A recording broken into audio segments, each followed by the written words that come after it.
Это самое. Короче, мы работали в Орехово-Зуеве под Москвой. Там я сплю, короче, в воскресенье, выходной, да, то есть. Мне этот друг звонит, говорит, Навруз, рынок, это что будет по-русски? Блин, я тогда приехал, я же по-русски не знал, я сказал воскресенье. Ну это как бы как-то так. Он вышел на улицу, остановили такси, таксист спрашивает, куда? Воскресенье. Ему отвезли, это Воскресенский район, 180 километров.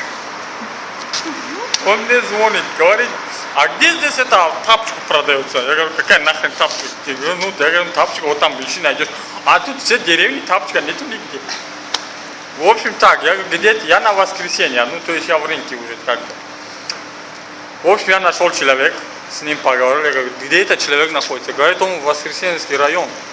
От Орехова-Зуева хрен знает сколько километров, короче, типа. Пиздец, я поехал таджику искать. В общем, нашел его. Пиздец.